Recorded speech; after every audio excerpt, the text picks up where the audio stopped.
Uno debería haber nacido con el gen de no hacerse preguntas cuyas respuestas aún le vienen largas a la especie humana, y también de aquellas cuya comprensión no alcanzamos enteramente, pero que a veces solucionamos de una manera aberrante, como puede haberme sucedido después de indagar sobre el brigada Agustín Grial. Este hombre que está leyendo es nuestro amigo Rafael Trujillo Navas. Con él vamos a hablar en los próximos minutos. Rafael, ¿qué estabas leyendo? Estaba leyendo un fragmento de La Nota. La Nota es uno de los relatos nuevos, no publicados, que incluyo en el libro de Tacones Divinos. Tacones Divinos. ¿Por qué Tacones este Divinos. título? Este título de Tacones Divinos proviene del mismo título de un relato. Este relato fue ganador del primer premio de Morón de la Frontera, ¿no? Entonces, de alguna manera es un relato difícil, que yo no suponía en ningún caso que fuese resultar premiado, ¿no? Y quizás por gratitud, digamos, a un relato difícil, le puse el nombre al libro, ¿vale? ¿Y cómo es este libro? Este libro es una antología personal. Me refiero que tengo publicado más relatos, muchos más relatos, ¿no? Y escrito otros tantos, ¿no? Incluso fuera de España hay algunos que están publicados, en Venezuela, por ejemplo, y esto, ¿no? Pero al final yo he cogido lo que me han parecido más convenientes en cuanto que son relatos que más dicen de mí como escritor, y también tienen una garantía, digamos, un marchamo de calidad, siempre entre comillas, porque los premios para mí son dudosos, ¿no? Pero bueno, tienen ese marchamo. Y en este libro yo no quería ofrecer simplemente unos relatos donde no hubiese un refrendo a mínima calidad de lo que ofrezco.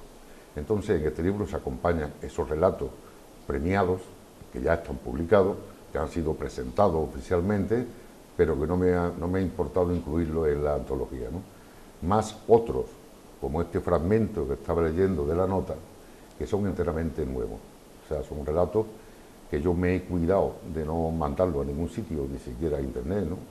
Para que figurasen en esta antología que ya la tenía en mente, ¿no?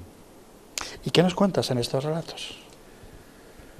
Es una pregunta que siempre me desborda, ¿no? Porque se cuentan muchas cosas, yo soy de la opinión de que cada lector reescribe siempre lo que lee. Lo que se escribe, lo que un escritor dice en un papel o dice en la pantalla del ordenador, eso en ningún caso es permanente. Los significados cambian de una persona a otra, e incluso dentro de cada persona de un momento a otro. ¿De acuerdo? Entonces siempre me es muy conflictivo decir de qué tratan, pero sí que te puedo decir que hay una mezcolanza y una especie de surtido de temas, ¿no? En los que figuran varios que pueden clasificarse en el tráiler policíaco, que son historias más o menos sencillas de entender. Hay otros relatos simbólicos, que son los que más, desde mi punto de vista, los que más me gustan a mí, ¿no? Hay otros relatos que tocan la interculturalidad. Vamos, soy antropólogo, entonces de alguna manera es un tema que siempre me ha interesado. La soledad de las personas que no saben hablar el mismo idioma, ¿no? Cómo al final terminan uniéndose por la necesidad y terminan casi inventándose un lenguaje para ellos, ¿no? Ese lenguaje folk que decimos, los antropólogos, ¿no? Genuino, que es de un grupo o de varias personas, al final es una comunicación muy auténtica, muy verdadera, imperfecta, porque no decimos tantas cosas, no podemos, pero imperfecta. En relatos como Mansur, que es un árabe que, bueno, es un sudafricano, que conoce por primera vez un supermercado, aquello que le impresiona. Y claro, cree que realmente el templo, o sea, el paraíso islámico de las vírgenes, de los arroyos de miel y leche, eso lo cambia inmediatamente por lo que está viendo en el Corte Inglés. Unas carnes que están fregadas, unas botellas de agua que tienen el color del agua de Orán, del mar de Orán, y todo ese tema. cómo esa persona con una cultura logra fulminarse y convertirse en otra cosa, y después el mismo mercado, la misma sociedad consumista acaba repudiando esa sociedad consumista y se queda sin Islam y sin sociedad consumista, digamos, se queda en Frankfurt a expensas de hacerse una filosofía nueva, ¿no? Pero también se toca en los golpes de masa. Estos dos relatos han sido premiados, tanto Mansur como los golpes de masa, ¿no? En la que surge esa invención del lenguaje, donde hay un norteafricano, ¿no? Y una persona del este, que bueno, que lo ponen a luchar simplemente por el divertimento de verlos, grabarlos en vídeo y ganar un dinero, ¿no? Como al final ninguno conoce el lenguaje de otro, ¿no? Pero llegan a tener, a través de gestos, de mirada, una comunicación tan importante y tan fuerte que difícilmente se puede superar a través de un lenguaje racional de las palabras, ¿no? ¿Cuántos relatos? 23. 23 relatos. ¿Qué tienen de real, de ideal, de problemática social? Yo creo que entrar en problemática social, hombre, yo tengo mi posición ideológica concreta, ¿no? Pero en literatura no hay una ideología, o en arte, no hay una ideología determinada, en mi caso. Yo no admito el realismo social, ni admito el panfletismo en absoluto, ¿no? Lo que sí te digo es que si tú te enfrentas, digamos, al hecho artístico de verdad, bien en literatura, bien en cine o bien en pintura, tú llegas a un momento en que pierdes como la autoridad de crear, si tú no transmites lo que ves, y lo que ves siempre es eso, lo que ves es desigualdad, es disarmonía en muchos casos. Entonces, claro, desde ese punto de vista, un artista es difícil que soslaye, digamos, esa realidad. Por otra parte, ¿hasta qué punto estos relatos son realistas o son fantásticos? Mira, hay para todo. Hay relatos que son más fantásticos y relatos que son más realistas, ¿no? Pero parto del concepto de que la realidad y la fantasía se entremezclan. Es decir, nosotros construimos la realidad. Igual que te he dicho que se reescribe lo que un escritor te pone por delante, o un periódico, o una imagen fílmica, tú la reescribes y la reinterpretas. Pues lo mismo te digo de la realidad.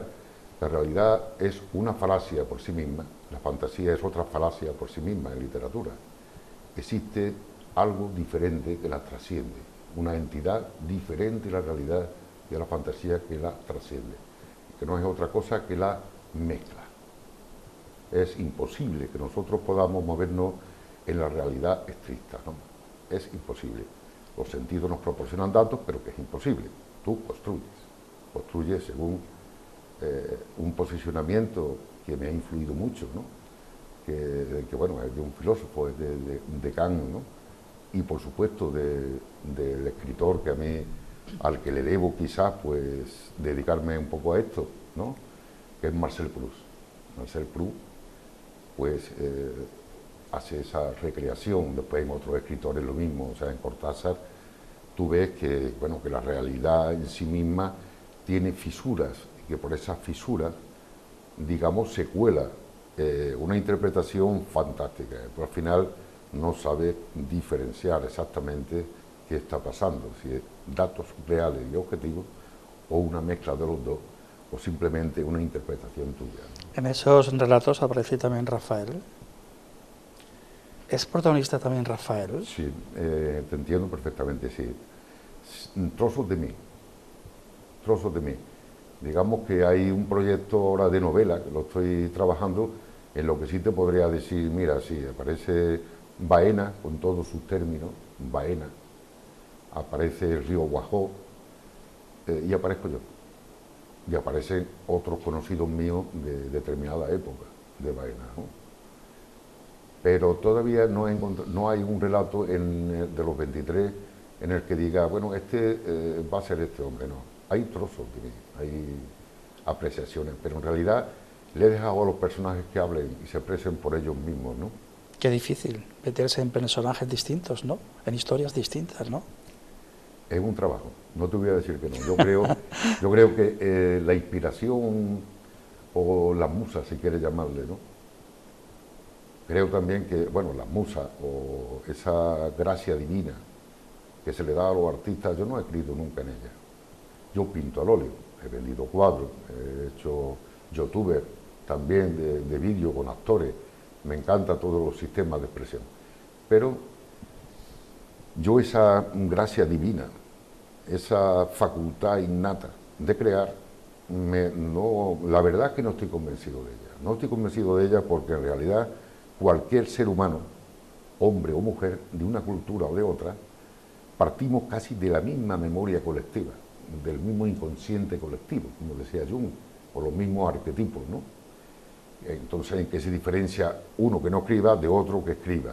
Pues simplemente el que escribe le gusta el tema bastante, las palabras, juntar palabras, y lo que hace es reflejar historias, ¿no? Pero cuidado con los conceptos que provienen de siglos pasados, del don divino, del creador, etcétera. Todavía en pintura podemos hablar, porque ahí sí hay una serie de elementos, como son la coordinación visumanual, la psicomotricidad en sí misma, que sí tienen un componente biológico innato importante, ¿no? Pero lo demás, yo de verdad siempre lo pongo en cuestión, creo que es el trabajo y la pasión. Youtuber, pintor, escritor, ¿a qué se dedica? ¿Cuál es su profesión? Bueno, yo soy funcionario. Y volvería a serlo. ¿En qué sentido? Algunos amigos me han dicho, hombre, Rafael, yo te veo un magnífico pintor en retrato, porque me gusta el retrato al óleo, ¿no? ¿Por qué no te has dedicado? Si te hubieses dedicado a esto, pues, los 30 años de trabajo que tú le has dedicado a la administración pública, a los 30 y tantos años, pues tendríamos ahora un pintor de retrato magnífico. Y yo no lo he querido eso jamás. Yo quiero esta contradicción, o sea, quiero esta dicotomía, ¿no? Como escritor igual. Yo prefiero tener este poco tiempo que tengo para escribir, que requiere mucho trabajo, mucha concentración, ¿no? Prefiero dedicarme a otra cosa además al arte. Eso es un supuesto mío personal, que de luego he respetado, pues respetaré siempre, ¿no? Como escritor, ¿cómo es? ¿Cuántos libros tiene publicados hasta el momento? Yo comencé en Sevilla, desde luego no a escribir, yo comencé en Baena, es decir, mi génesis como escritor no hay que ir muy lejos, estaba en el instituto, a mí me encantaba la lengua y literatura, pero me encantaba, entonces teníamos allí un grupillo que hablábamos de temas de lengua y literatura, que si el poema de tal, que si el poema de cual. Allí se hicieron una obra de teatro, a mí me eligieron para ser como actor y entré en el tema de sainete, después en el Colegio del Espíritu Santo, también otra obra de Álvarez Quintero, y ya cuando yo fui a Sevilla iba muy espoleado de Baena. Las primeras impresiones son importantes, son las impresiones guías, eso es verdad. Entonces, claro, cualquiera que entre en mi relato y lo que hago, pues dirá, oye, aquí hay un elemento rural importante, como ya me lo han dicho en alguna crítica, sí. Lo hay no solamente de enfoque de historia, sino que lo hay a nivel de término y a nivel de pensamiento, porque provengo de un entorno rural, pueblo, y que además pues tiene un desarrollo lingüístico y mental determinado, ¿no? Eso, doy esas explicaciones en determinados contextos, ¿no? Y me meto en Honduras en ese asunto, ¿no? Entonces, como escritor yo me califico un poco, ¿cómo te diría yo? Persona, desde luego, de todos los sistemas de expresión que he utilizado, donde yo más me realizo y donde yo más me veo es en la escritura. Pero si tú me ofreces el ser escritor, los 30 años pasados, y no trabajar, y tú dirás, hombre, porque no has ganado un bestseller? Porque Si fuese escritor de bestseller, que además no es literatura profunda, veríamos. Te diría que no, que yo prefiero tener otra actividad, ¿no? Otra actividad. Esto, quiera o no, es moverte en un mundo de mucha abstracción. Y yo soy hombre de acción también. Necesito pisar la realidad y moverme en la realidad, ¿no? ¿Cómo es su pueblo? ¿Cómo es su pueblo? Mi pueblo, Baena, hay muchísimas visiones de Baena. Yo te podría hablar de que mi pueblo no es unívoco, no es una sola imagen de Baena la que yo tengo, sino múltiples imágenes de Baena. Es lo que más me gusta. Yo recuerdo temas desde muy niño, como cuando tocaba el tambor y se arreglaban los plumeros con gachuela, ¿no? Y entonces una mujer, porque no se atrevían mis padres, me llevaba allí a la turba, porque yo estaba empeñado y a la turba y me llevaba allí. Recuerdo las lluvias copiosas eran especialmente para mí fuertes en la calle Mesones, que estaba la Academia de Santano, y con un profesor que yo estudié, magnífico profesor, que era Don Juan, además la escuela de Don Juan. El sol, la luz de Baena, todo ese aspecto, conforme venía la primavera, los olores de Baena, todo eso son un conjunto de estímulos que permanecen en mi memoria y que me han determinado, ¿no? O me han condicionado. No creo en el determinismo, pero sí en que te pueden condicionar. Entonces no tengo solamente una imagen de Baena, tengo múltiples. De hecho, he pensado en su momento si puedo hacer una novela histórica de un tema concreto de Baena, que me ha traído también desde siempre, desde que me enteré, ¿no? Hay un relato, por cierto, que también fue galardonado por dos sitios, ¿no? Que se centra en unos hechos desagradables de la Guerra Civil, que son los años oscuros de Cayetano Arias, donde efectivamente representa un teniente nacional que hubo aquí, ¿no? Entonces son hechos muy violentos, pero que uno se cría con sus padres, sus amigos, los elementos de la televisión, lo que ha visto, pero también con los fantasmas que uno hereda y que oye a los padres hablar de ellos, y el abuelo, el tal, lo que ocurrió en tal, lo que ocurrió en cual. Esto que parece que es algo muy vagaroso, que parece que es una nube, realmente funciona en la mente. Funciona en la mente cuando eres hombre hecho y derecho. Esos fantasmas, y más en alguien que escribe, esos fantasmas te inspiran y mueven muchas veces la mano, ¿no? Y en este sentido, ese relato, yo creo que esa historia se contó a sí misma. Necesitaba como ser contada, con esos personajes, esa crudeza y esa mezcla de violencia y ternura que caracteriza muchas de mis historias. ¿Debe conocer muy bien a Pepe Cañete o Pepe Cañete lo debe conocer muy bien a usted? Hemos estado en el instituto, entonces el pertenecer al mismo tema, al mismo instituto, significa mucho, porque a veces el conocimiento no es racional. Tú no puedes hablar de una persona, simplemente la sientes y la intuyes. Es otro mecanismo de conocimiento. Entonces, claro, hombre, he hablado con Pepe mucho, ¿no? He hablado con Pepe muchísimo. Yo conozco sus inquietudes pictóricas, por supuesto, sus inquietudes como historiador, en fin, y lo considero, por supuesto, amigo, pero un amigo además de los especiales, o sea, de aquellos que nos veíamos en el patio, ¿no? Que hablábamos de literatura, que había crudeza, porque antes, por lo menos en la época en la que estudiamos, todavía había un régimen educativo complejo. Algunos eran magníficos profesores, entre ellos los que nos dieron literatura, ¿no? Pero había una dureza, ¿no? Que desde luego no se parece a la dureza que retrata Mario Vargas Llosa en Ciudad y los Perros, ¿no? O en el colegio militar en el que estuvo, que se llama Leoncio Prado, ahí no. Pero bueno, y haber participado de todo ese de todas esas imágenes, claro, hace que la comunicación sea fácil, pero es que además coincidimos en que somos artistas, ¿no? O nos consideramos, o queremos serlo, ¿no? Artistas, ¿no? Así que... Pepe Cañete, estamos ante un escritor muy premiado. Efectivamente, Rafael Trujillo se ha presentado a muchos certámenes y ha sido en muchos de ellos finalista y premiado. Por eso la obra que vamos a presentar hoy son 23 relatos, pero muchos de ellos están premiados y editados. Es decir, que esta recopilación de todos ellos nos va a dar una interpretación y un estudio bastante más amplio de la labor literaria de Rafael. ¿Cuántas publicaciones tiene? Bueno, la primera publicación es del año 1975.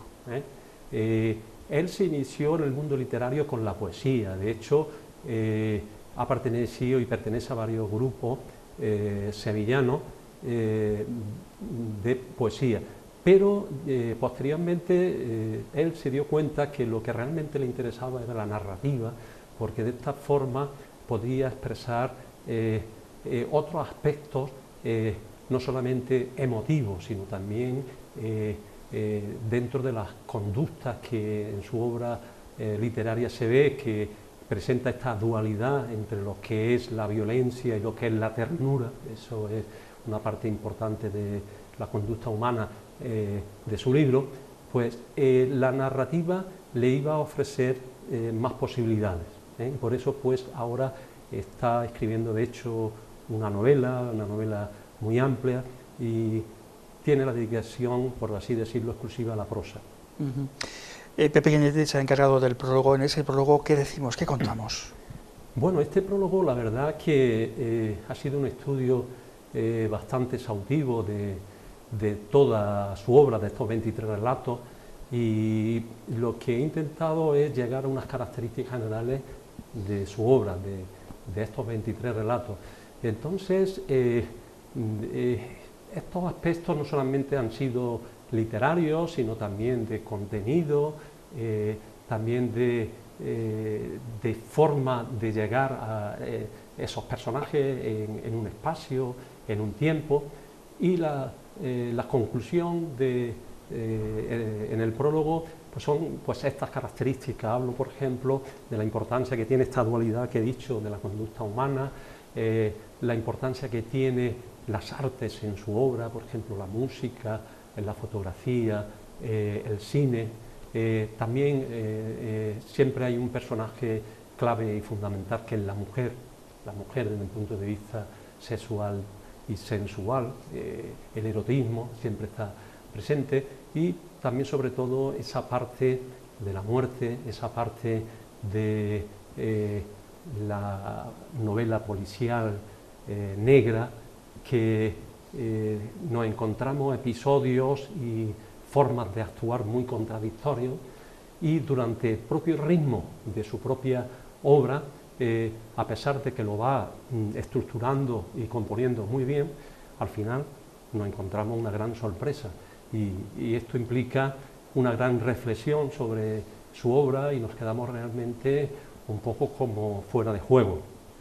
Y claro, esto, conseguirlo un escritor es muy importante, y Rafael lo consigue en todos sus relatos. En la historia de la literatura hay corrientes. Estamos asistiendo actualmente en algún tipo de corriente. ¿Podríamos meterlo a nuestro amigo Rafael Trujillo en algún tipo de corriente en la actualidad? Claro, sí podemos decir que está dentro de la literatura contemporánea y que está cultivando el género policial, eso indudablemente. Pero luego, dentro de esas características, es la ambigüedad de su obra, es decir, es una persona en sus relatos, claro, contradictoria, es una persona ambigua. Las reacciones de los personajes, como he dicho antes, no nos lo esperamos. Él habla de temas muy importantes, pero no habla del espacio geográfico, es decir, va hacia una literatura universal, una literatura de cultura, a pesar de que en estos relatos su eje es Baena. Eso es una cosa muy curiosa, y si leemos detenidamente estos relatos nos daremos cuenta que habla de Baena, pero en ningún momento la nombra ni en ningún momento dice nada. Simplemente tenemos que tener ese pensamiento abstracto abierto a intentar relacionar, ¿no? Hay obras como relatos, por ejemplo, El Malato, un personaje muy conocido de Baena, en el que pues, todas las personas son de Baena, incluso los propios sacerdotes. Él los conoce y ha hecho una obra que en ningún momento una persona que no sea de Baena pues va a creer que es de Baena, incluso los mismos baenenses. Es decir, esa es una de las características más importantes, es decir, que deslocaliza lo que escribe, lo hace general. Ajá. En 2 palabras, ¿cómo es Tacones Divinos? Bueno, Tacones Divinos es una serie de relatos, 23, que siempre nos van a sorprender y nos va a dejar a la persona, como he dicho antes, fuera de juego, en el vacío, y nos invita muchísimo a la reflexión de esa doble dualidad que he dicho anteriormente.